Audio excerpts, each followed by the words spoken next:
From the Figure 4 Online Studios in beautiful Bothell, Washington, exclusively at WrestlingObserver.com, you're listening to The Bryan and Vinny Show with your hosts, Brian Alvarez and Big Vinny V.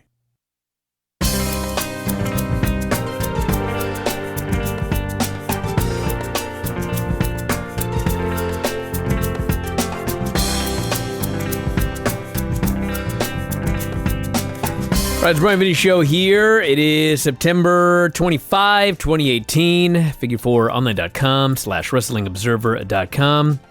Retro Raw and Nitro 19 years ago this week. Hopefully this show can continue without this fucking guy mowing his fucking lawn at 8 o'clock. If you thought the shows were bad. What the fuck's going on? What do you mean? Am I plugged in? Yeah, why aren't you on? I'm not turned on. Brian, do something.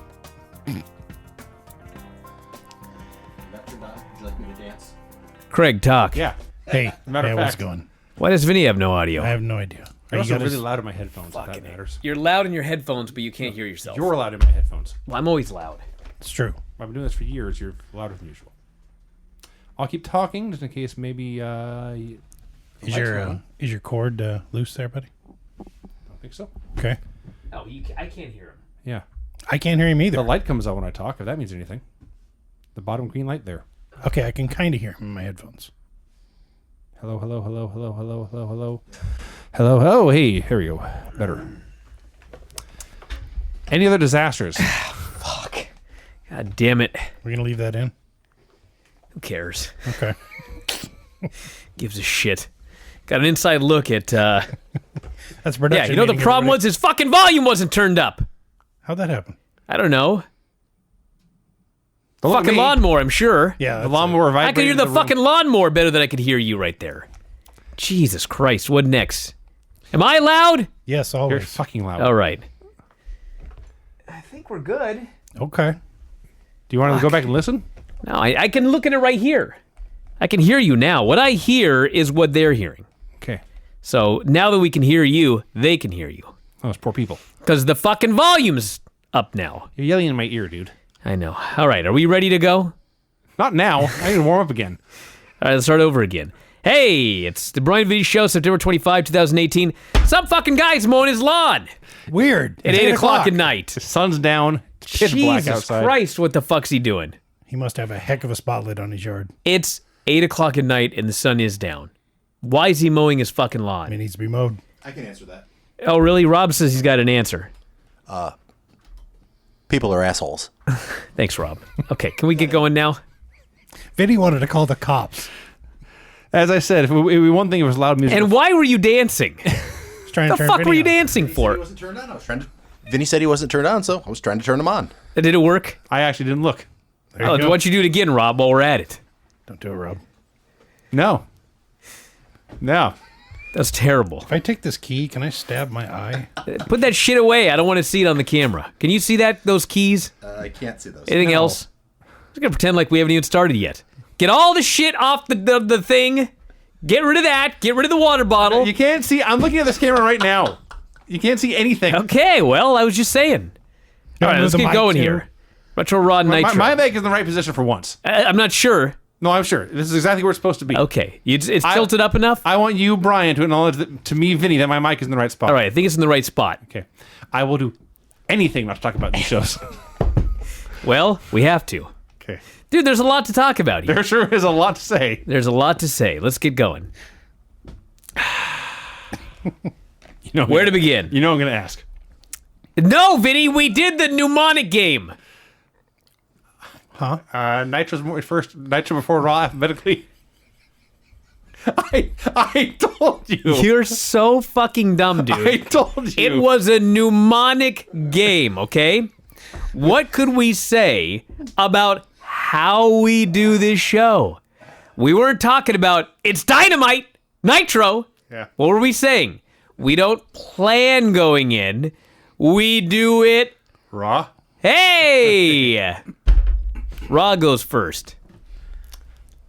Do Raw. What the fuck good's that gonna do? You're just gonna start over again next week with a blank piece of paper. No, actually I don't. Oh, really? I keep the header and just change the date. All right, let's go. In theory, this will work. Monday Night Raw number 331, September 27th, 1999. A notorious show. I know why yours was turned down, because I was at the beach. I got it. Okay, go ahead. Because you can hear the beach. No, there's a reason. There's a reason for it. There's a reason for it. When you go to the beach, the volumes get turned down? Listen, when I go to the beach, you are connecting through that box to me at the beach, okay? Word. All right. So if I leave your audio at that same level that it is here, it peaks on that thing. I see. So I have to turn your audio down 10 dBs when I go to the beach, so it doesn't peak the box. Then when I come back, I got to put it back to normal. I forgot. Okay. So you were still down 10. So it's your fault. No, it's your fault. You didn't remind me. Okay, let's get going here. What are we doing first? I'm just testing you, Vinny. I know the answer. Do Raw first, it Thank says. you. Okay, let's do this. Nice. WWF Retro Raw 331. I've already lost my voice. September 27th, 1999. Show opens with highlights of the 6-pack challenge match from the pay-per-view. There is chaos. There are striking Bedlam. refs attacking a scab ref. Ballyhoo. There's the Bulldog hitting the Rock with a chair. Austin hitting Bulldog with a chair. Hunter pinning Rock. Austin countering the pin, but then stunning Hunter anyway. Yep, that's what happened. Okay. We're on the same page. Earlier today, Vince and the referees came to an agreement. The strike is over. He told them to take charge. You know what I wrote about this? Who gives a shit? Sure. I don't have an answer. There was a real-life strike in baseball, and they thought that because something was happening in real life, we'd give a shit if they did a storyline about it. Yeah. Bullshit. This was a stupid storyline, and it sucked. All it would do is remind people, hey, baseball's on, and they turn the channel. Yeah, except it wasn't on head-to-head. It was football. Hunter came out for his promo. He's out there in jeans and a jacket, which he opens to reveal his championship belt. Chyna's out there in a sparkly bikini. So he brags about winning, brags about making Austin count 3, says he pinned the People's Champ. Austin's next. At this point, the British Bulldog interrupted.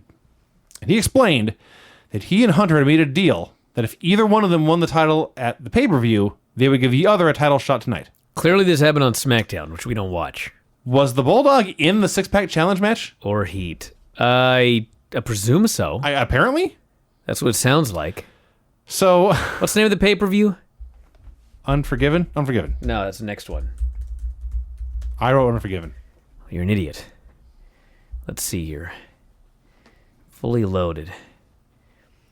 Well, it's not fully loaded. It's not SummerSlam. Does this really matter? Yeah, because I'm going to find the fucking results for you. It was Unforgiven, just like I said. The 6 men involved in the match: Triple H, The Big Show, the British Bulldog, Kane, Mankind, and The Rock. Oh, because Taker left. Yes, so the British Bulldog. That's right, the Taker's gone. That's why I was confused. Yeah, we should mention that to everybody. Undertaker's gone. To like May or something. He's been pulling his groin.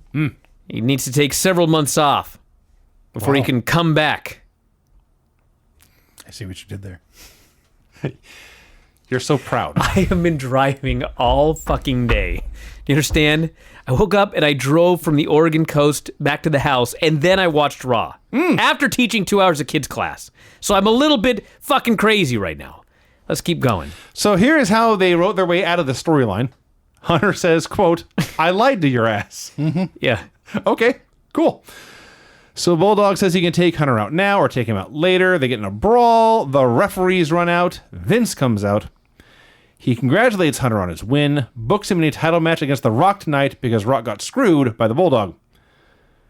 So this is all well and good. Everyone's happy, but then Jim Ross points out, wasn't Austin supposed to get the title shot tonight? Leave it to Ross to be the tattletale And the voice of reason for as well. Steve Austin. So we missed, let's count. We missed SmackDown.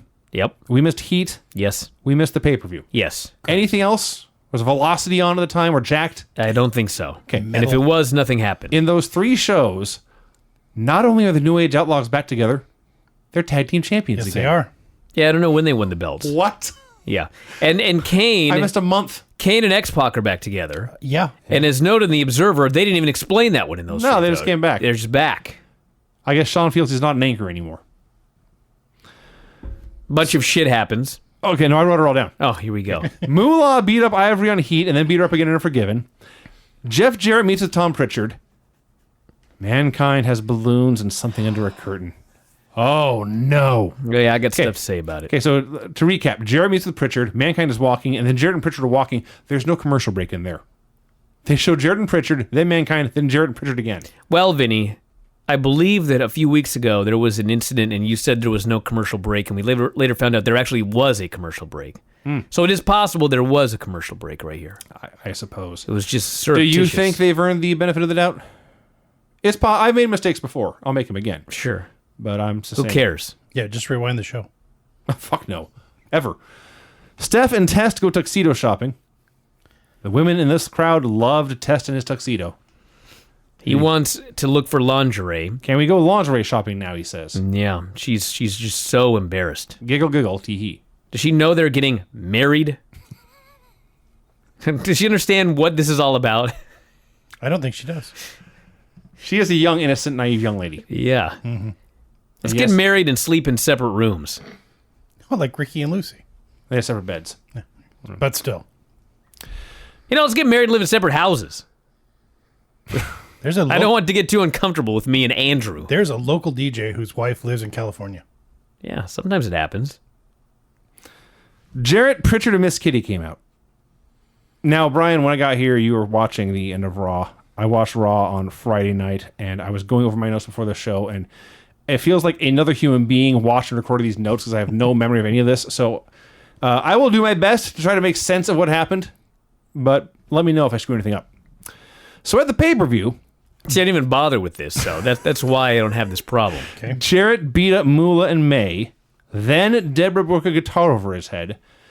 This helped China win, but Tom Pritchard stuck his nose in this for some reason.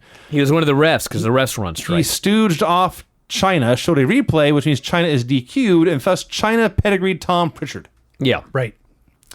So Jarrett challenges China and Deborah to face himself and Pritchard. Correct. Okay. Big Show versus Jericho. Jericho brags about ending Ken Shamrock's career. Calls Big Show the biggest waste of sperm in the company. I mean, that's not true. That's a very mean thing to say. Yeah.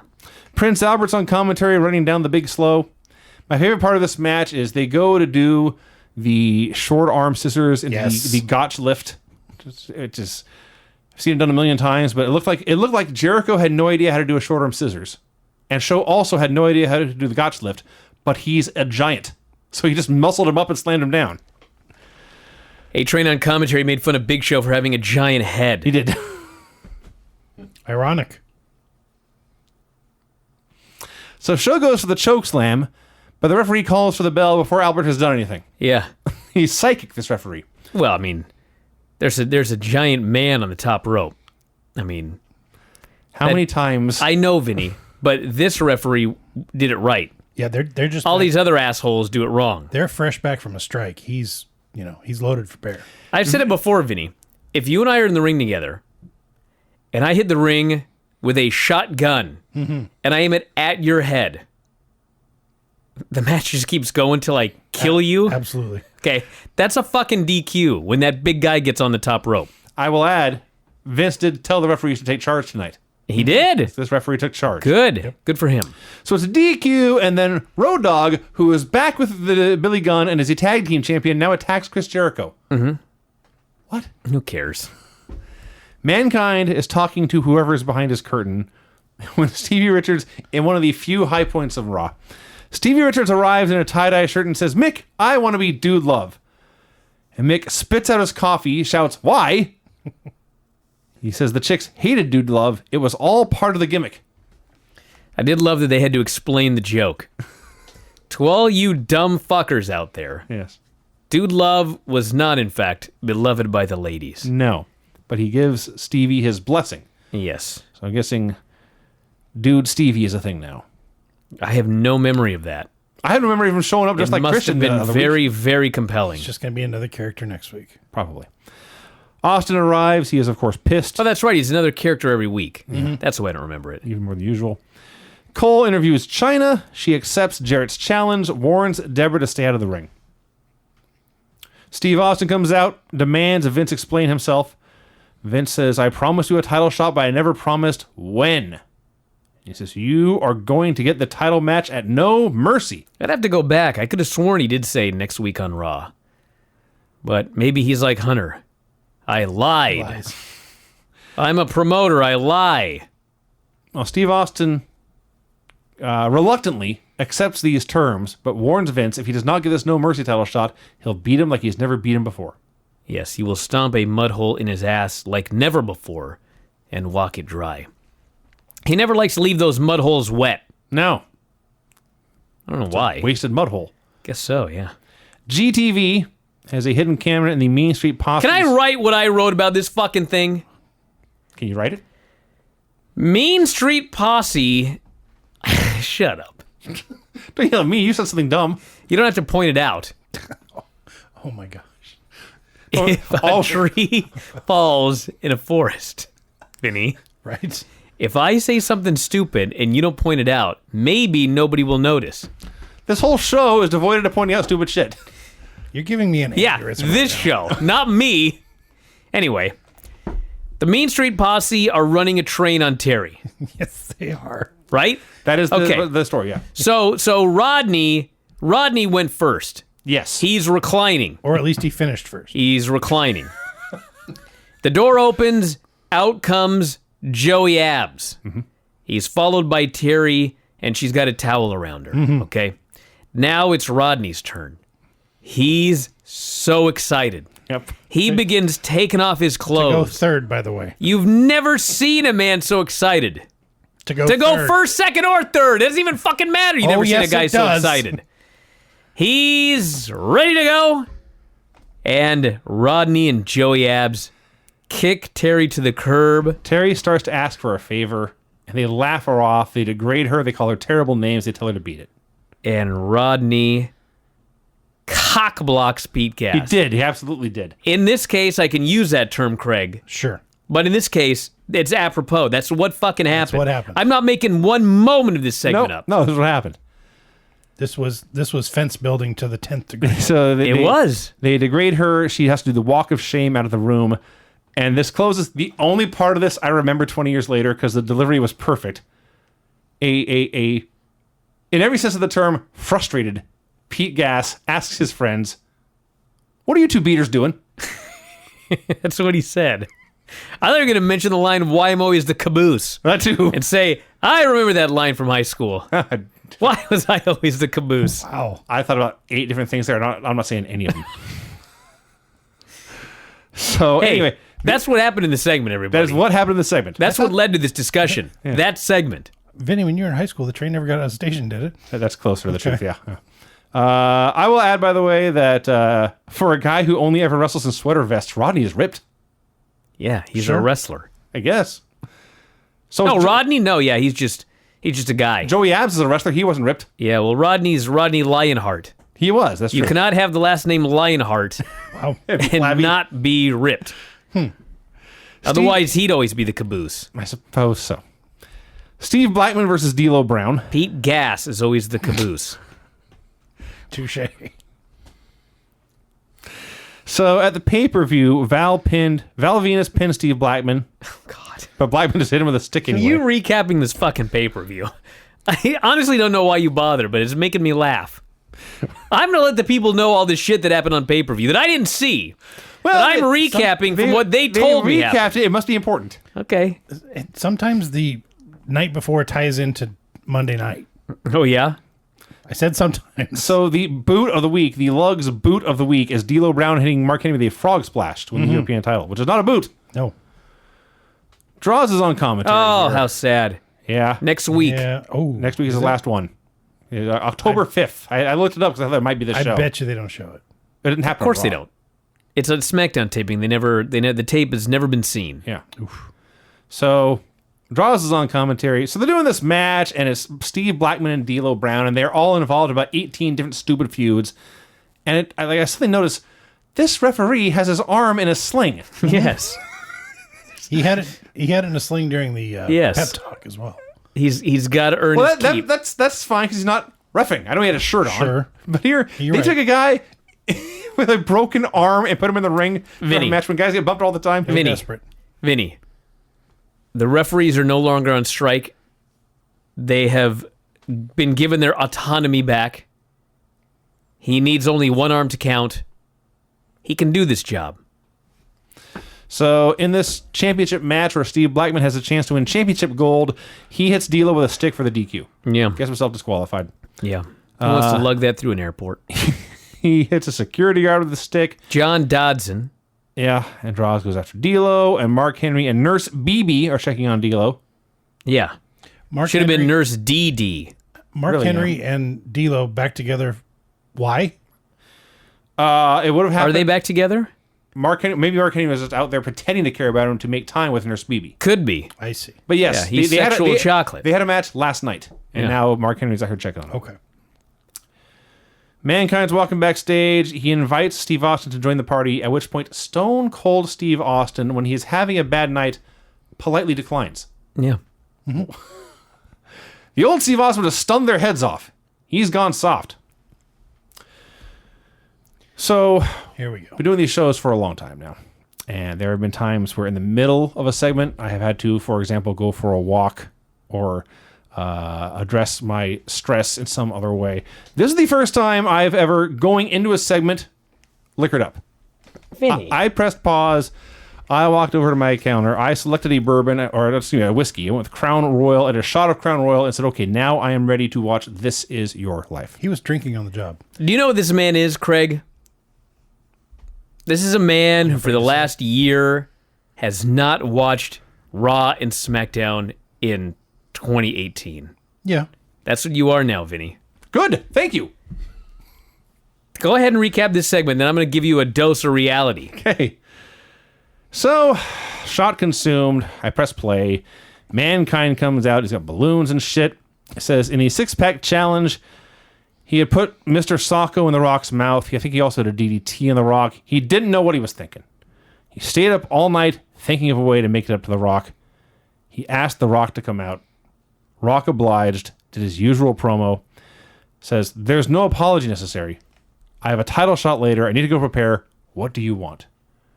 And that is when Mankind says, Rock, this is your life.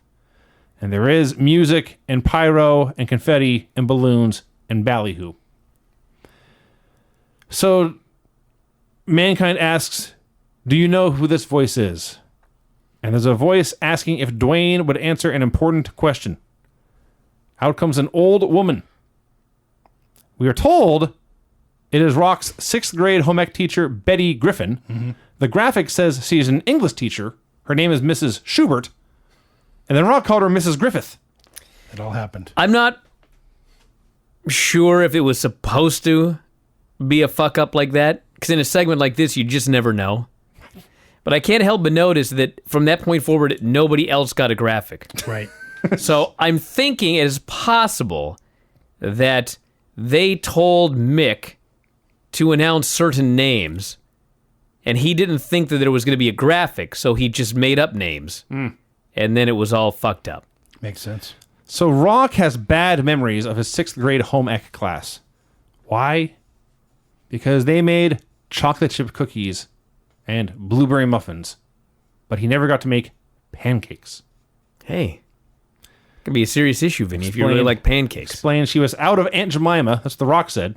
Imagine if Vinny were watching SmackDown with the fucking New Day and those goddamn pancakes. Every fucking week there's pancakes out there. For like a year now. Jesus Christ, I'm sick of pancakes. So everyone's appalled when they said she was out of Aunt Jemima. He tells her to go to the SmackDown hotel, and she leaves. Then we hear a voice of a grumpy old man telling Johnson to drop and do 20. Yes, I know the voice of grumpy old men very well. Thank you, Brian. Out comes Coach Everett Hart of the Freedom High School Warriors to Lex Luger's Made in the USA music. Yeah. Yes. So they claim this is the football coach who made Rock an All-American at the University of Miami. The Rock was not an All-American at the University of Miami. Still wearing his whistle, by the Did way. they reveal that, or did they pretend like he was? No, they outright lied and said he was. Oh, wow. I can't believe that. So The What's Rock... happened to this business? The Rock tells the time about when he DDT'd the quarterback and the coach made him do sprints. No shit? Yeah, you can't do that, Rock. Especially this now. Especially 2018. So he tells the coach to stick his whistle up his ass, tells You Mankind... can't tell somebody that in 2018 either. The point... It's a football joke, Brian. I know, Vinny. But I'm pointing out that you can't No, you tell It's even someone more true now. in 2018 to stick a whistle up their ass. Oh, I see. Yeah.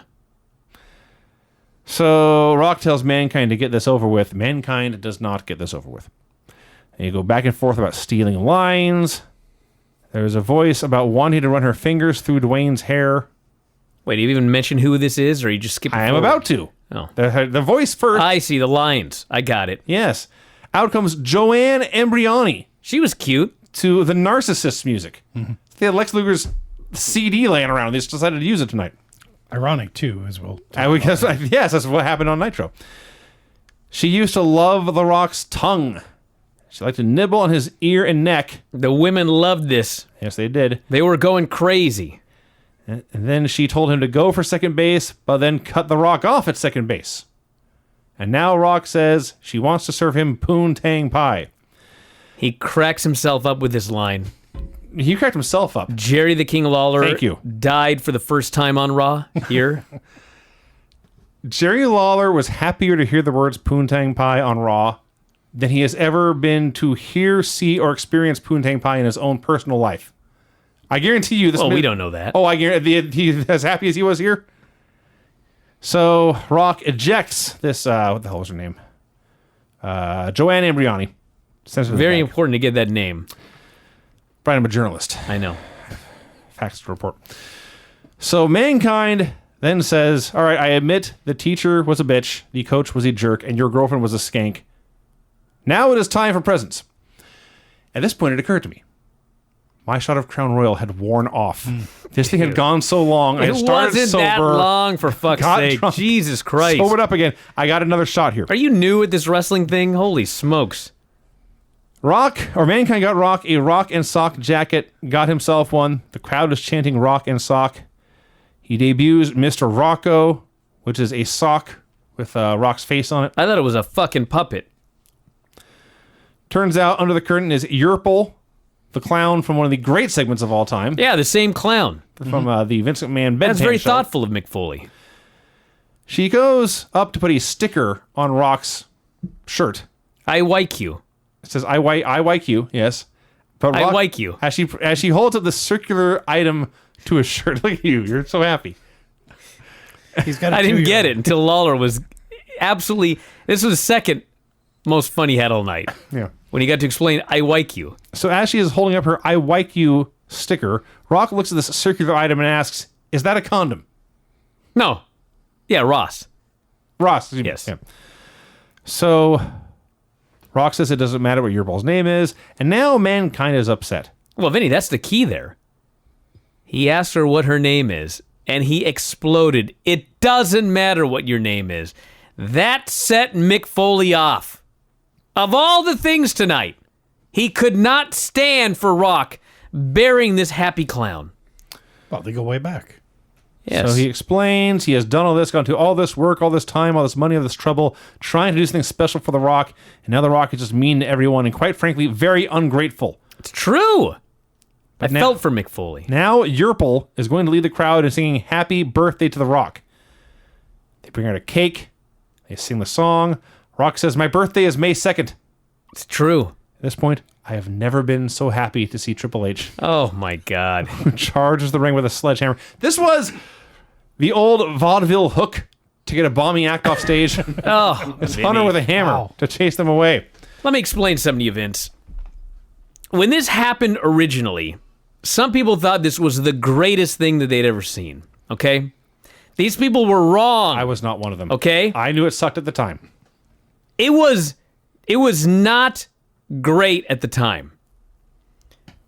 Now, here's the thing, Vinny. Before you talk about Modern Raw, I'm not going to talk about what Modern Raw. Okay.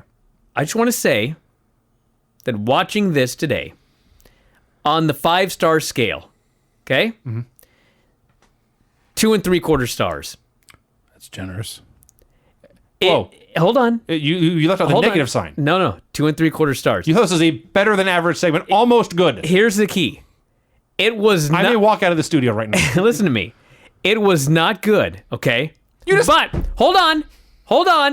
2 3/4 is not good. Okay. Okay. It's almost good. The whole thing was, this is the whole key to the next 19 years of your fucking life, Vinny. The Rock has so much fucking charisma. And Mankind was so great in his role that this honest to God, especially looking back 19 years, it was better than average because of The Rock and because of Mankind. If you take these two fucking guys out and you do this exact same skit, I'll give you it's this. minus like 1,000 stars. I did have that thought. That's what it is, though. I do not think it was 2 3/4 stars, but I did think, you know what? Rock is not saving this, but it would be a billion times worse with any other human. Yes, every fucking week I see something 10 times worse than this. Rob just cursed. I just saw something 10 times worse right now as I looked over and Do we not have video for the show anymore? What's that? I got the Rob face. Yeah, we got the thing stopped recording. Oh. Oh. You know, I'm gonna just hang out here. I'm gonna hold that thought that I had No, you're not. about fuck it. Yeah, it's in a button. All right. Problems are being solved.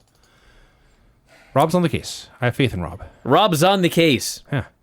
Why'd that happen? Frightening words. My guess is there's too much. There's too many videos in the. Damn it, Tony. folder. Tony. Whoever's fault it is. You probably turned my knob down too. Nah, but I had his knob on the whole time, which I shouldn't have, because now there's going to be too much feedback and echo in this room. I'm going to leave it on right here while he clicks that damn mouse over and over again. This is clicked, so I'm gonna go ahead and just start recording again. All right, start recording again, Rob. Action. So anyway, Vinny, as a man who doesn't watch Raw and SmackDown, they do shit like this all the time, and it's 1,000 times worse than this. This had The Rock. This had Mankind. Now, the problem was, it had The Rock and Mankind, and it did like a giant rating. Okay? It didn't do the highest rating of all time like everybody says. It was like in the 7s. And the show at some point has done like a 9. Okay? But because it did so good, they've done 25-minute fucking bullshit skits for 19 fucking years now, and they all suck. That's the point of this whole thing right here. This wasn't that bad. That's a reason to knock it down. This wasn't that bad, dude. Put the blame for all the other bad segments on this one. You're welcome to do that. Go for it. Now, they really go 25 minutes. This one did. It's a long fucking time. Yeah. There's 25-minute segments on Raw every week. Yeah, you should see. No, it should not. You see Bobby Lashley, and what was that fucking one with Lashley and was Sami Zayn? I think it's his sisters. That was. Oh my God, That was. dude! That was death television. Now, Imagine this skit, Vinny, without The Rock or Mankind, but 3 dudes dressed up as women. and Lashley. Yeah, fuck. Now, I will say this. It was not as bad as I remembered. I was going through the whole thing. I had my 3 thoughts were, this sucks, but sucks less than I thought. 2, it would be a million times worse than anyone but The Rock. Yep. And my third takeaway from all this was, I actually hated it. At first, I was happy when Hunter came out and just ended the segment. Then I realized that was the whole payoff. Yeah, that's the It was payoff. 25 minutes to set up Hunter chasing me with a sledgehammer. Yes. Then I got angry again. Yeah. Yeah, like this whole segment, the punchline is Rock saying, "It's not my birthday," and Foley saying, "Every day with Rock is like someone's birthday." That was the payoff. Yeah, give us a thumbs down and significantly less than 2 3/4 stars. Oh, wow, Vinny. And this is Come the on. first time ever in a wrestling angle with a birthday cake. Hang on. Wait, no. Sorry, Craig. You drove up on the fucking Oregon coast today. Yes. You worked with your goddamn kids. Yeah. You put on this show and determined the 25-minute segment with Rock and Mankind, This Is Your Life, was good. Was better than average. Yeah. I'm actually appalled by this. I've never argued star ratings with anyone about anything before. That was not a 2 3/4 star segment. That was a negative star segment.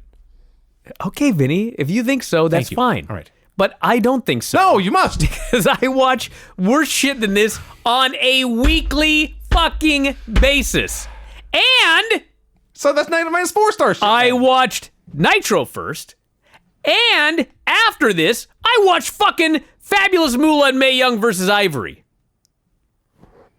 I watched the Mean Street Posse running a fucking train. All of this I watched a lot of shit on this show. all that was better than This Is Your Life. Oh, get out of here. You'll find out tomorrow on the board. Don't get mad at me.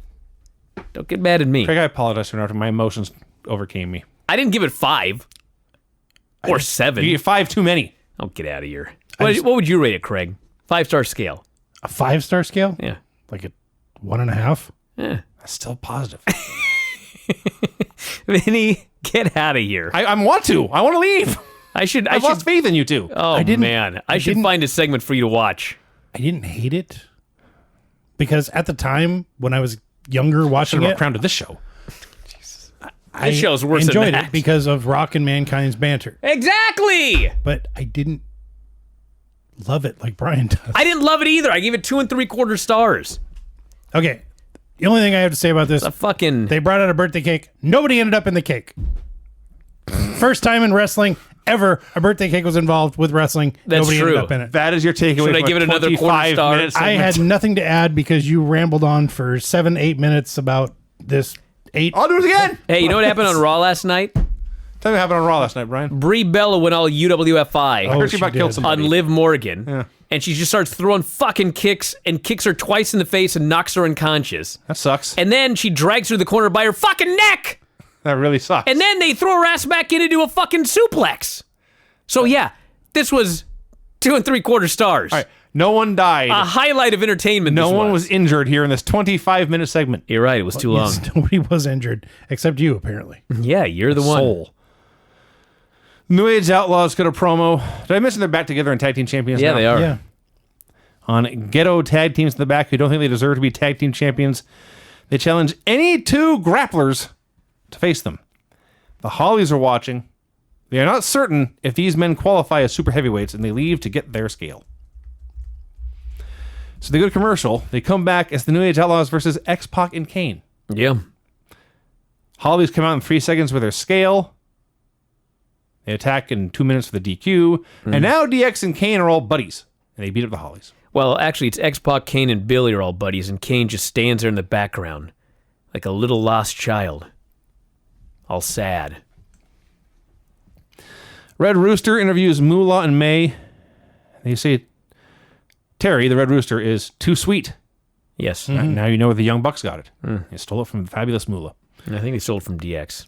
They say Ivory is a tramp, and you're never too old to kick some ass. I disagree. You really can be too old to kick some ass.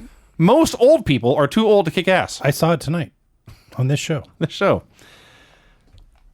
When I saw the words, or I heard the words, non-title handicap evening gown match, shot number 3. Yeah. Ivory versus Moolah and Mae Young in a non-title handicap evening gown match. Mae Yes. Young at this point was in her 70s. They were both 76 years old. Mae is taking snapmares. She's hitting body slams. On top of her head, by the way. She got thrown over the top rope. I screamed. Yeah, but you know what's funny about it? She's alive. Well, Nothing's she funny was alive about it. then. What's interesting about it is, There you go. so they're both 76. They're both almost 80 years old. Moolah actually walks a lot better than May, but May takes significantly better bumps than she does walking. Yes, that is true. It's weird. Muscle memory. She's Yoda. Dude, I guess. She's bumping all over the place. She speared Ivory, ground and pound. There was a sweep in there. May with a body slam. She actually lifted her up and they both fell down. That was a cover. And then I wrote, Ivory rips off May's gown for the win. No. I later find out, Vinny, that it is a non-title handicap evening gown match where Ivory must trip both girls in order to win. It's a non-title handicap elimination evening gown match. Yes. They left a word out. Yes. I'm Oda. That is worse. Do we want to get home? This is worse than This Is Your Life. I must disagree, because by the end, Moolah tore off Ivory's Moolah dress. and May had no clothes on. No, but Ivory had no clothes on. That's true. And Ivory was running around in her thong. She was in incredible shape. And Ivory looked like a woman who looked good in a thong. Yeah. Can't say that in 2018, Vinny. But if we were to say something like that, Are you that's saying what she we was would bad say. in a thong now? No, get This out of was here. in 2000. You idiot. This was in 1999. It's okay. So after watching China nearly naked, or watching Ivory nearly naked, China's backstage in her glittery bikini. She now looks overdressed. Yeah. More GTV.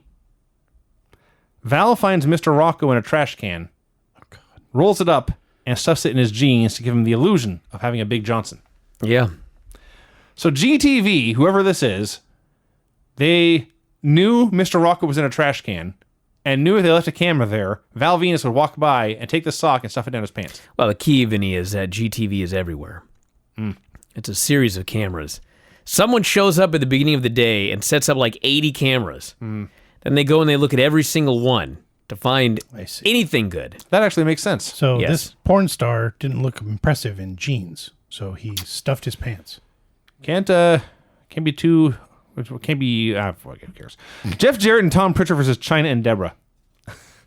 I went to a seminar once with Dr. Tom, and he explained basically at no point in a wrestling match you should ever be standing still.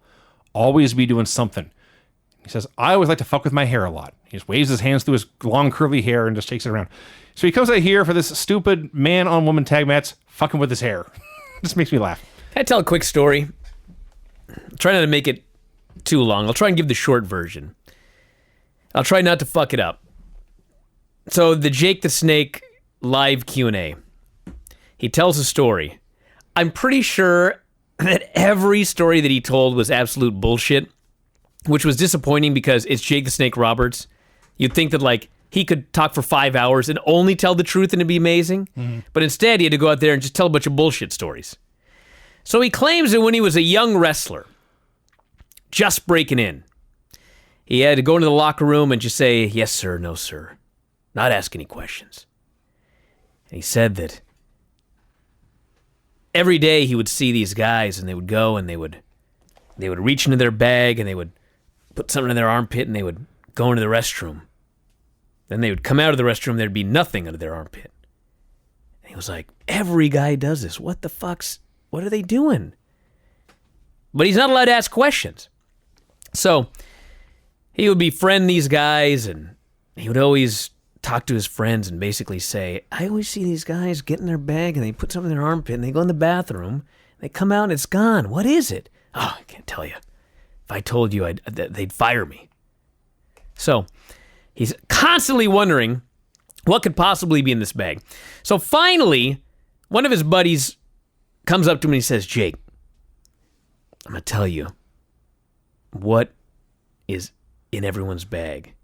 But you are not allowed to let anyone know that I told you. Because if they find out, they're going to fire me. And they may fire you. So he says, what's in the bag? It's everybody's package. And Jake goes, what?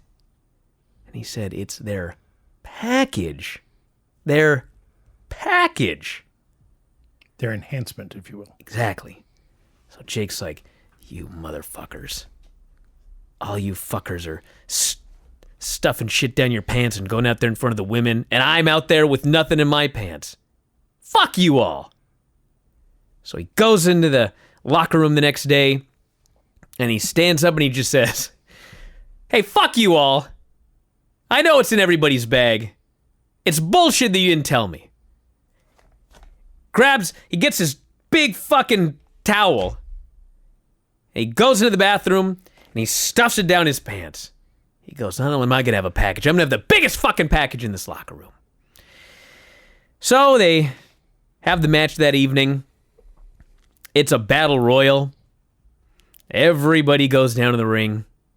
Jake's walking down and he's shaking his package, checking out all the women. They gotta be looking at my giant package. He gets in the ring, and they're about to ring the bell to start the battle royal, and all the guys all of a sudden go to the ropes. And they say, ref, check his trunks. Jake's like, no, don't you dare. And the ref comes over, and Jake's telling him, don't you fucking dare reach into my trunks. And the ref goes, and he reaches, and he pulls out this big fucking towel out of Jake's trunks. Everybody howls, ah ha ha! He goes, fucked. It's completely full of shit, bud. It's a funny story. You know what's funniest about it? Is I knew what was coming when he's telling the story. I knew the punchline as he's telling this joke. That's exactly what I expected. So for all of you out there in the locker rooms, next time you see Marco stunt, I want you guys to all Stuff 'em in your pants. reach into your pants, stuff something, and start walking. And nobody tell him, because I want to be the guy that tells him. All right, where were we? So it's Jarrett and Pritchard versus China and Deborah. Oh, yeah, we're still on Raw. Yes, we Jesus are. Christ, keep going. This is your life. I just told the Mr. Rocco story. China says if she wins tonight, she gets a title rematch and No Mercy. Jeff apparently accepts. They go to break. They come back. Deborah comes out. Huge ovation. She opens her jacket. Tom shoves Jarrett. China low blows Jarrett. Jarrett chop blocks her. Figure 4. Deborah pulls Jarrett's hair. Deborah and Kitty have a cat fight. China low blows Jarrett. Pritchard guitarist China, who falls on Deborah for the win. And then I wrote here, Jesus. Anybody get all that? China pinned Jarrett. That's all you need to know. They're doing the Monday Night Raw walk, where they put the camera down low and back up, and the guy walks toward it looking all mean. And Hunter on live TV nearly slips and falls on his ass on this camera. Yeah. Hunter versus Rock with Austin on commentary. They did a lot of crowd brawling. Hunter tries to get himself DQ'd with a chair and then just hauls off and punches the ref in the face.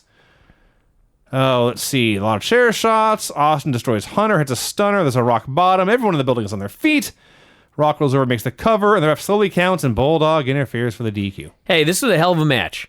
Beat the hell out of each other. Place is going crazy. They do all these moves. Ref takes a bump. The highlight is Austin gets in the ring and he gives a stunner, but the ref is down. So Austin gives a stunner and he goes back on commentary just so he can get on commentary and scream at the fucking referee to wake up. Get your ass up, Earl! Like, why don't you just go wake him up, dude? And he wakes up, does a dramatic count, Bulldog attacks for the DQ, at which point Austin says, and I quote, "Son of a bitch!" He didn't want Hunter to win. He doesn't want to have to face Hunter. He's not a big enough star. He's a B-plus player at best. Speaking of not a big enough star, Bulldog is so out of place in this whole thing. He is. And you know what, everybody? That right there was the last Vince Russo Raw. Wow. It's over. He resigns the following Sunday. How about that? Yep. But it does not immediately turn around because they still got his fucking format. He had a format? Well, I mean, the format of, you got to make sure there's 85 things happening. I see. In a 2-hour period. Yeah. Brian Vinny's music. Oh, Vinny's music. I'd be happy to. If only you would remember. I got nothing better to do here. Where were we? All right, ready? Yes. The finishes on this show were DQ with a psychic ref who called for the bell before the interference. DQ due to stick. DQ due to outside interference in 2 minutes. 1 fall to 1 fall win in an Elimination Rules non-title handicap evening gown match. Accidental pin by unconscious woman after guitar shot in man versus woman tag match. DQ due to run-in World Championship main event. Yes, Rob. You gestured to me. Oh, I wasn't intending to. Okay, yep. Hi. I didn't turn you on. Hi. Did you try? No. Okay. Monday Night Show number 210, September 27th, 1999. Hogan arrives in a limo. They conveniently have a dozen children who all move as one like a school of fish. Yeah, they all want autographs. They all step forward. They all say as one, Hulk, can I have your autograph? Sure, I can. Cool shirt, brother. As this is going on, Sting, a 250-pound mime, creeps up behind Hulk and says, "Hey, Hulk, can I have an autograph too?" And Hulk Hogan, the dumbest wrestler I've ever seen, says, "Sure thing, brother," and turns around and Sting attacks him. Well, Vinny, if you're signing autographs for a bunch of little kids, you probably would be fooled too. He didn't see the guy. So Sting takes him out, whacks him in the knee with a baseball bat, and Hulk Hogan does the laziest selling ever. Ugh, my leg, brother. Several minutes pass. They send Mike Tenay to get an update on Hogan's knee. The update is, "Not now, Michael. I'm going in, brother." Bobby Heenan is cackling that Hulk Hogan is crippled. He's just overjoyed that his leg has been broken. Sting is watching on a monitor, says, "I didn't get the job done." Taps his bat on the table. The Cat runs down the crowd, demands a championship match or he'll beat up all the fans. They do Cat versus Chris Benoit. Cat's gear here was very close to Vinny V's gear. Yeah. A black singlet with baggy gold pants. Now his were leopard print, mine were just goldish orange velour. And he did not have white boots, but he had white tape over his ankles. How about that? Maybe he went to Tacoma Discount He World. may have. Yeah. And he had the words Godfather written did, on the yeah. back He's of the his tights. godfather of soul. So he managed to have a boring match with Chris Benoit. Oh, come on. This was fine. Benoit makes his comeback, which includes a 5-star lariat. Hey, you know what? Let me tell you how great, as a professional wrestler, Christopher Benoit was. Shad at one point attacked him with water, okay? Yes. Not like last week where the Big Boss Man attacked someone with a water pitcher Right. and broke glass over his head. Got attacked, but yes. He didn't even hit him with the plastic bottle. He undid it and he went like this, and water went in Benoit's eyes. Yes. Benoit made me believe that he had been blinded by water. I will say this. I did see the match was boring, but I also wrote, look at Benoit sell for the cat and even more for Sonny Ono. That's crazy. Little tiny Sonny Ono, we've talked about how his kicks, like, they'd hurt you, but he's a small man. He throws a kick to Benoit's ribs, and Benoit's, like, flops 3 feet in the air. Well, he's a martial arts master, Vinny. It was a Suppose so. pressure point So, below the ribs. on the list of things that are not DQs, Sonny Ono hits the ring and jumps on Chris Benoit's back. Well, Vinny, quite frankly, that should not be a DQ. It's Sonny Ono on Chris Benoit's back. So, it leads to the cat hitting Sonny Ono with a shoe, and Benoit wins with the headbutt in the crossface. I love that the Revolution was so confident that Benoit would win. They didn't bother coming to the ring with him. I got a lot. Yeah, well, you know, We'll talk about the Revolution later. Yes. this was the best Shad match of all time. Easily. Had a Sid video package. He had Buff Bagwell versus Vampiro. So they're in Atlanta. By the way, where are the clowns? That's a good question. I think the story was that they tried to get a job with ECW and they were turned down, and WCW found out, so they fired them. I think that's what happened. But they're back later on. Well, it's WCW. It's the point. clowns. They're clearly very persuasive about getting hired places. Yes. Maybe that's why maybe part of it is they just ask all the time, will you hire us? Even though we already have a job here. So the highlight of this match, it's in Atlanta, Buff's the hometown boy, sucks up to the crowd with a promo beforehand. It's a very average wrestling match, kind of sloppy in spots, but Vampiro hooks the chin lock and they're down on the ground. And the camera's right there, and Buff's lying there not moving. But he says, check me. And the ref reaches in, makes sure he's alive. And Buff says, raise the hand. Another happens for a while. Raise it! And the ref starts dropping Buff's arm 3 times. And it drops once. He lifts it. It drops twice. And he lifts it again. And Buff fires up. And Atlanta fires up. And they cheer this guy on. And they go back and forth a bit. Buff does some atomic drops where I think he was actually trying to break Vampiro's tailbone. I think it's more that right there tells you how important selling is. These are the worst atomic drops of all Yes. time, and it was not at all Bagwell's fault. Vamp could not sell an atomic drop. You sit on the guy's knee with your balls, and then you grab them. He could not do that. Or your ass or tailbone. Well, whatever, you know what I mean. It's supposed to be your balls. It's supposed to be your ass. Not supposed to be your balls. It's a spinal That's attack. a reverse. That's a reverse atomic drop. He did the one facing him. You ever fall on your tailbone? It sucks. Yeah. He's not wrong. Yeah, when you're facing away from the guy, that attacks the tailbone. When you're facing towards the guy, it attacks your balls. Brian, he did it. Who cares? Who gives a shit? Keep going. Buff wins the blockbuster. Everyone loves it. Both atomic drops. Wrestling needs to bring back the drop the arm 3 times spot. This Yeah. is missing from modern wrestling of 28. I do it. So the announcers are jibber jabbering and bickering as they did for 3 hours nonstop in the show. God. And then we hear Tony. I think it actually said, "Hey, Tony." Shivani looks around. Tony. And we see a video. There's like a window and a night and a speech about the beginning of darkness will fall upon you. For those of you who don't remember, Dustin Rhodes is now going to show up as a character named Seven. And we will get to this later, but this was the debut of Seven. So it was at this point on the show, right in the middle of this next angle, I decided I don't know if this is the worst day in the history of the Monday Night Wars, but it is for sure the weirdest. Okay, I thought the voice and the thing that came next intertwined. I did too. I don't blame you. I thought that was like Luger's voice. There's Yeah. a funeral From the dead. going on for Lex Luger. We see Lex Luger's body in a casket. We see a woman who, of course, is obviously Liz, but she's got the veil over her face and is dressed all in black. He's wearing a lampshade. Lex Luger's ghost sits up out of the coffin, delivers his own eulogy, says Lex Luger was a fine man and a great champion, but he is no longer with us. They teleport outside, where Liz throws flowers into a grave, and you hear Luger's voice over and over again, fine man, great champion, no longer with us. They go into the arena, where the widow removes her veil and mourning outfit to reveal Miss Elizabeth in a hot dress. She actually looked sad. She did. Did they not smarten her up? Did she think Lex was actually dead? Vinny, she always looks like that. No, usually she looks like she's laughing. So the point is, Lex Luger is no longer Lex Luger. He is now the total package. And he is doing the Chris Masters gimmick where he just flexes a lot. He has the receding hairline ponytail. And it's Lex Luger flexing in 1999. Like, I've been watching this for a decade now.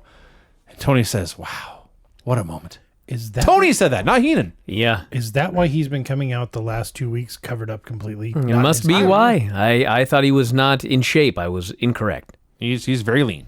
Lean and muscular. The doctor's backstage checking. Can I recap this? This is just... Oh, God. Okay, you got to look at the whole thing, not just a segment, but the immediate aftermath. Hogan is having his looked at backstage. His leg looked it's at. Hulk Hogan, and what did I say? You said Having his looked at. His knee looked at. Yeah. I said knee. No, you didn't. He's having his knee looked at backstage, okay? He's looking at his knee. The doctor's looking at his knee. Right. Okay, so there's a doctor and there's Hulk Hogan. Right. Looking And his at his fucking knee. knee. Yeah. All right. So Sting rushes in and he hits his knee with a bat. All right? Even then. Would you shut up for a second? Sting rushes in, he whacks him with a bat, and he runs away again, a thief in the night. The doctor screams, and I quote, "What was that about?" Okay? So Sting has run in, hit Hulk Hogan in the knee with a bat in front of the doctor. The doctor is baffled, okay? Sting flees. Hulk Hogan goes down. He's screaming, "Ah, brother!" Screaming and yelling about his leg. And they fucking go back to the announcers, okay? They go from Hogan having a broken leg via bat attack.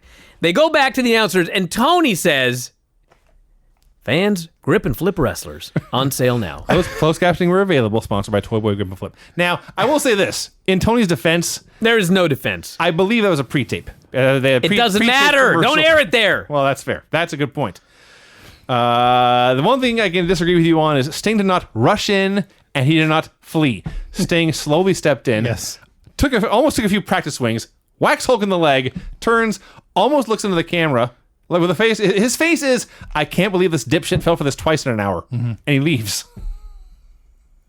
I laughed and I laughed and I laughed and I laughed. This fucking guy needs to be put away for a long time.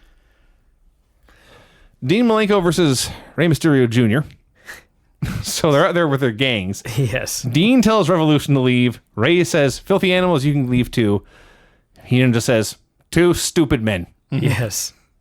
So I'm watching this match. It's not very long, but it's very good. And it occurs to me, Lenny Lane has been the Cruiserweight champion for months. Right. These two are doing nothing. Well, no, Vinny. Dean Malenko is a main eventer with the Revolution. And he is flopping right and left. And it was made abundantly clear during this match that there is a role for Dean Malenko. It is not in the main event. It is not as a star. It is not with heavyweights. It is having good cruiserweight matches in the mid-card with small men. Well said. That's what this was. And it was great. Not everybody needs to be The Rock. No, I agree, but you can have him be Cruiserweight champion having great Well, he matches should every be week. cruiserweight champion. That yes. was my point.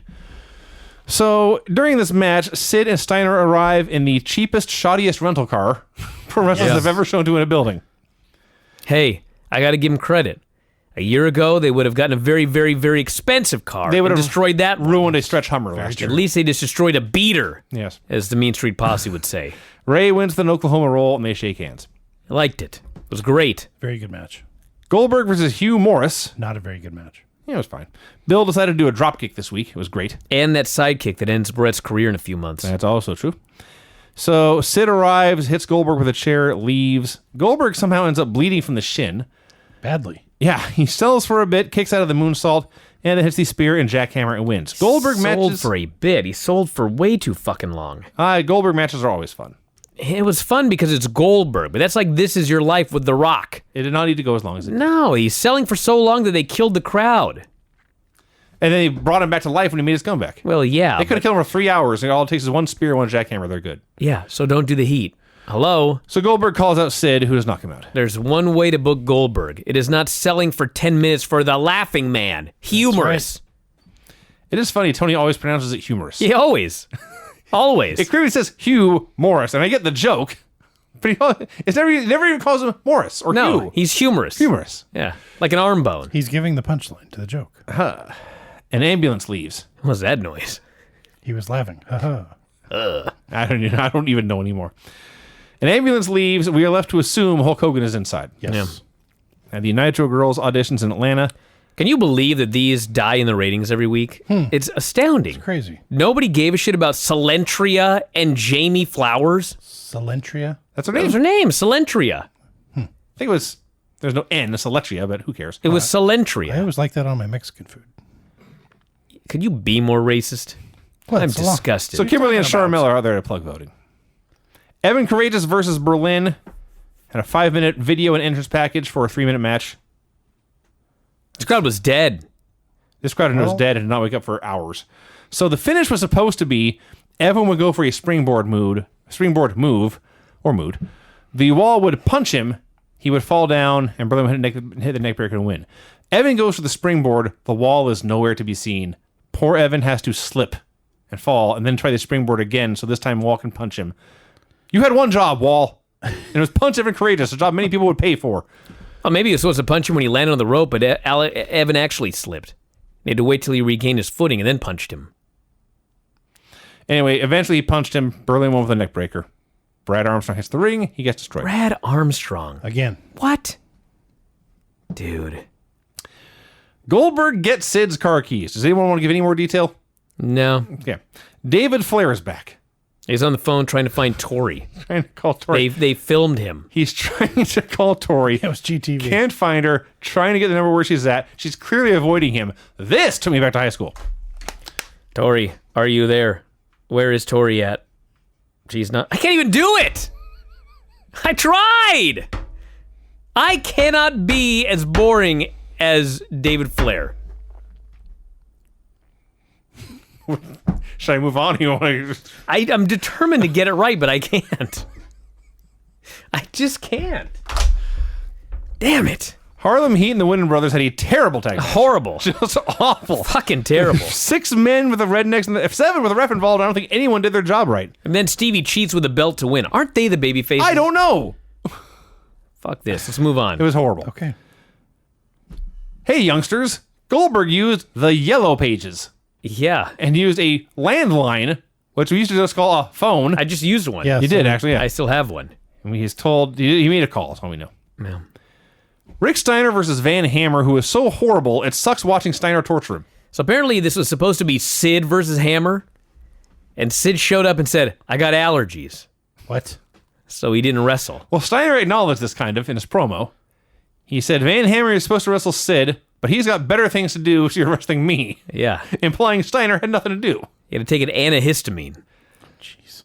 So they're doing this match. It's really, really boring. And then out of nowhere, Steiner just grabs him and suplexes him into the heavens.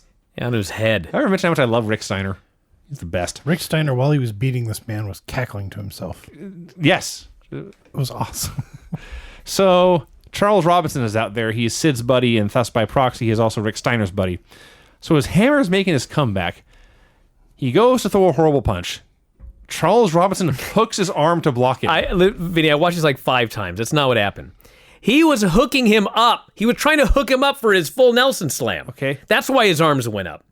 Charles grabs his arm to stop a full fucking Nelson. Okay. Tony Schiavone is aghast. He goes, he put him in a top wrist lock. Yeah. And there's a pause and he goes, whatever. Yes, that's the point. I can do Schiavone. I can't do David Flair. A referee has just blatantly interfered in a match to decide the match, and Tony's only response is, whatever. I laughed so hard when he said that. You're so broken. He is done. Robert Schiavone and Heenan are both just destroyed. Steiner wins with the Bulldog. Mean Gene brings up Bret Hart for an interview. Oh my God.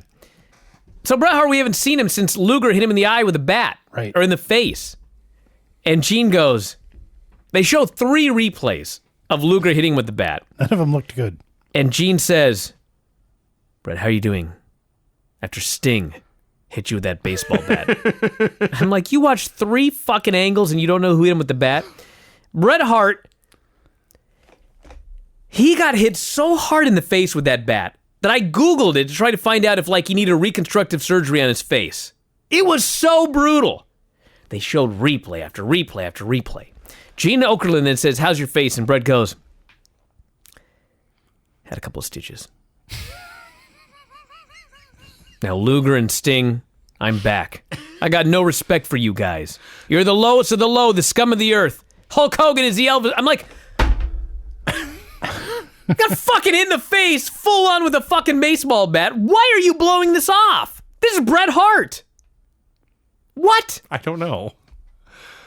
I have no answer for you. All I know is he said Hogan is the Elvis Presley of wrestling. Flair comes out. Bret says Ric Flair is the best there is, best there was, best there will be. At this point, I was certain that Bret Hart was turning tonight. Yes. There's no way he'd butter up to these guys if he was not. So Flair is extra crazy. All he does is scream the bad guys' names, do a move, and shout, woo! Brett is howling. Yes. He cannot keep a straight face He's usually looking so at this idiot. Stonewall, and he's smirking and cracking up, trying to hide his smile. It's great. So he drops these elbows, fake low blows, and then screams, Liz, you want to get in the ring? I'll ride you too, baby. And Brett's like, And Shivani says, geez. what the fuck? David finally reaches Tori. Oh, God. Where's Tori? Tori is hanging out with the filthy animals who will rush over to surround her to tell each other to be quiet. Mm-hmm. That's the whole segment is these guys are giggling in the background and David can hear them and he can hear Tori telling them to shut up, but he doesn't know who she's with. I wrote high schoolers, but it was more like 7th graders. a teen girl sleepover. Yeah, actually, yeah. All right. So you got a teen girl sleepover on one, and you got on the other channel men running a train. Yeah. Yes, that's actually true. It's a really fucked up time in this business, Craig. Oh, so David says he'll see her when she gets there, and he hands the phone, and she's appalled. He hung up on me. Yeah. Then she goes, ha ha ha ha. It's my Tory laugh. It's a good one. I can do Tory better than I can do David Flair. Oh, I bet you could. Get out of here. Sid goes, This is a family show. fuck yeah. Your comedy is so bad, Vinny. It's so predictable. Unlike the comedy on this show here. Sid goes backstage to the lackey who had his keys and gave them to Goldberg when Goldberg just said, give me the keys. I would give him his keys too. Well, it's Goldberg. I don't blame him. Yeah. But Sid says, where's my keys? We made a great movie. Maybe Maybe that's where I got it. So where's my keys? The car guy says, Goldberg took your keys. And Sid says, Goldberg, oh, good God. And he storms off. So good. How did Sid win worst on promo? I fucking have asked that for weeks now. It's ridiculous. David didn't win. Conan versus fucking Saturn. Terrible. When this had to go longer than This Is Your Life. Oh, finally you've seen the light. It was better, but it was longer. Oh, come on. So Conan is blown up before they go to the first commercial break, but they still keep on going. I truly believe Perry Saturn went out there with the thought in mind, I'm going to blow up Conan as quickly as I possible. can blow up Conan. That's true. Perry Saturn's a finely tuned athlete. I have no problem blowing. I've seen Conan blow up coming to the ring before. So Saturn's out there with a dummy, a mannequin, trying to drag it to a match, Sure. which is basically, I'll put him in a hold, we'll both lie here, then I will suplex him to the sky. This match is so ungodly boring. The announcers are arguing about arguing. And Sounds familiar. Heenan says, or Tony says, you love pro wrestling. Heenan says, I love it because they pay me. And Tony says, no, you've been doing this for years. You've been doing it your whole life. You love pro wrestling. I say, long pause. And Heenan softly says, I also love slamming my hand in a car door. And there's a long pause. And Shawnee says, I'm sorry about that, everyone. He touched a nerve. So this long, slow, boring match. This show's only going to get worse. I'm so happy. It's going on forever and ever and ever. And then a bunch of random luchadors attack for the DQ. Ah! I read in The Observer Jesus. that these Mexicans, okay, it's like Psicosis, Hoovy, Chavo. Silver King was out there. So apparently they asked Disco Inferno to be part of this group. And he said no. Why? Because it's fucking WCW. Okay. This would only be funny if he came out as just doing offensive stereotypes. If he came out with a sombrero. Oh, okay. So there's a brawl going on between the luchadors and the filthy animals and the Revolution. And then Shane Douglas pulls Saturn out of the fight. Revolution all shouts at each other. And they leave. And I wrote here, man, Revolution sucks. Little did I know what was to come later. Sid goes outside. His piece of crap car is still there. He looks around. His piece of shit car. I wrote crap. He looks to his right. He looks to his left. No Goldberg. He assumes everything is fine. He goes back inside. He still doesn't have his car keys. Goldberg has the car keys. So as he leaves, a tow truck arrives. After the break, they have loaded Sid's car onto the tow truck. Goldberg tells the driver, be sure you bring it back by 11. Or no tip. Mean Gene interviews DDP, brags about his wife, runs down the fans, brags about his partners tonight. That was it. Kidman versus Psychosis, mask versus hair. Believe it or not, this actually did a really good quarter hour for WCW. Well, I'm glad the fans at home liked it because the fans in the building didn't give two shits. Well, they hadn't given two shits about anything for like at least an hour. So Kidman's out there. His hair is on the line. If he loses, he's going to get shaved bald and humiliated in front of the whole world. Yes. So the only thing of note early, besides the boring chants, was Psychosis hitting a gourd buster and Shivani calling it a reverse powerbomb. Well, it kind of is, I guess. So suddenly, Chavo is in the ring and doing a tornado DDT. Hoovie's in there doing a Hoovie driver. Where the hell are the filthy animals? Well, it is ridiculous that they don't come out until I got the filthy animals and Revolution confused, but they left their friend out there to just get to die. Yes. So he overcomes it all, fights them off, wins a shooting star, he gets to keep his hair. The last 2 minutes of this were good. It took him a long time to get there. And everyone attacks Kidman, but he yanks off Psychosis' mask and he runs away. Yeah, he did well, what happened was... I cut to the chase. Kidman does his run up the ropes bulldog and yanks the mask off in mid-move. So, here's my only problem with this here very quickly. It's a mask versus hair match. You built it up for a week, you paid it off, okay? Psychosis loses, he refuses to take his mask off. So Kidman has to do a run up the ropes bulldog and yank it off in mid-move. Awesome spot. So you know what happens? Psychosis whips his hair back for a moment. You see his face for a split second, and then he puts his hair back over his face, and he flees. What bullshit? You never get to see his face. Jesus, well, you see next week, but for fuck's sake. So they're doing, both shows had segments where people were walking backstage and things went haywire. Hunter almost fell on his ass.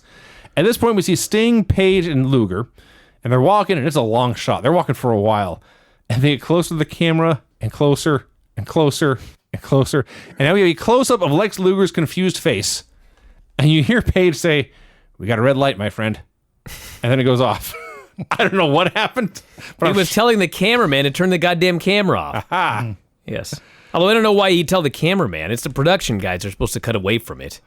Or maybe he was telling Lex the camera's still live. I could have told him that too, yeah. I think that's what it was. Sting and Total Package and DDP versus Bret Hart and Ric Flair. Hey, look, it's Sting Flair. And they did the exact same match at the Clash of Champions Braun and I just watched on Sunday. Yep. Or whenever it was. Yep. They were just younger then. They were much younger then. So, heat on Bret for a while. Flair gets a hot tag. And we're now, if we have not already been there, we are in the point in the Monday Night Wars where whenever there is a hot tag, everyone jumps up and looks up the aisle to see who is going to run in. Yep. Well, I mean, hold on a second. You're right, Vinny, okay? But, and actually, this doesn't even count for the fans, but earlier in the show, Hulk Hogan is taken out twice by Sting, okay?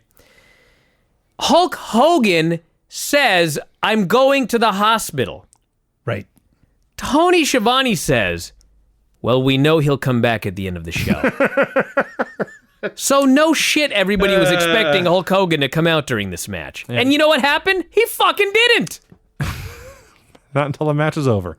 So the finish, you'll never guess, Lex Luger attacked Flair with a bat for the DQ. Oh my God. Okay, so I can't read everyone's mind, but I've seen a lot of angry crowds. When there was a DQ at the end of a main event on Nitro, this was the most angry booing. This was not booing like they were booing the heels. This was red hot, furious booing from these fans. Fuck you for another DQ, they were saying. Someone who has more time than I do needs to go back through these shows and determine how many Nitro main events ended in DQs. It seems like it's literally every week. Yeah. For all year. Easily 90%. So Brett's in the Scorpion, Flair's in the torture rack, and Hogan limps out in his brace and beats up everyone on one leg. He clears house with a bat, and that's the end of the show. You know what? Here's the key, too, by the way. Here's the key, too. I say it feels like 90% of, easily 90% of the finishes are fuck finishes or DQs, right? Mm-hmm. Someone like Mookie could very well go and look through all of them and say, believe it or not, it's actually only 64%. Mm-hmm. But the key is, it fucking feels like 90% or more. And I actually believe it is 90%. There's no fucking way it's 64. I can't remember the last time there was a finish on a Nitro main event. It's just impossible, okay? But, like, it's just too much. And, you know, someone on the board who was reviewing this said this was the best Nitro of the last month. What? No. That was a couple weeks ago. A bad Nitro this was. A bad wrestling show. Now, all of that said, I was mistaken earlier when I said the show was over. No, not yet. There's 10 seconds left. Oh, yes. The greatest 10 seconds of any wrestling show I think I've ever seen. Sid leaves the building. I guess he found his keys finally. Sure. He opens the door. He steps outside. We only see his face. Oh my God! What happened to my car? The camera zooms out. His car has been flattened. Smushed into a cube. Yes. His piece of shit car. Piece of shit car is now a piece of shit cube. He is out there screaming, Goldberg! Where are you? Goldberg! And he looks to the sky. Goldberg! That made both shows worth it. So bad. No, that was the best. I mean, it was amazing. It was amazing. I'm not gonna lie. But God, you know what this was? It was one of those things that we see every week nowadays on Raw and SmackDown. This feud's got to keep going, so we got to come up with a story. I got it! Goldberg is going to take Sid's keys, steal his piece of shit car, send it and get it squished into a cube and brought back at the end of the show. And Sid's going to be mad. Oh, people will buy this pay-per-view in droves. Booking. Who cares? Storytelling. I got to see Sid screaming Goldberg's name by himself in that parking lot. Oh, God, let's do our finishes. Are you ready, Vinny? Yes. The finishes on this show were submission after botched interference, clean pin by a hometown hero. Oh. Clean pin. Clean pin by another hometown hero. God damn. Pin after interference. It's impossible. Pin after belt shot. Pin thanks to crooked ref. DQ due to Mexican invasion. Pin despite interference in a mask match. DQ due to belt shot. Are you telling me that they got rid of Eric Bischoff and now people are winning in their hometown and the fans are happy about it? Shocking. Son of a fucking bitch. That's crazy. You know that's the wrong way to do things, Vinny. You must be beaten in your hometown. It's the only way to get heat. Heat! Yeah. All right, we're out of time, everybody. What a show. What a show this was. This covered a vast majority of... Indeed it did. I hope you enjoyed it all. We're going to be back on Thursday with another one. Myself and Vinny, NXT, and the Mae Young Classic. We saw Mae Young Classic tonight, actually. We actually did. Classic Mae Young. Yeah. So you can look for that. And then tomorrow, we'll have Filthy Tom, Lance coming up on Friday, Dave, Semper Vivi, Observer Live. So much great stuff. So yeah, I guess we'll talk to you again after a while. Good night. Adios. Just didn't want it to stop. Yeah. Haven't we hit the 1 hour 11 mark yet?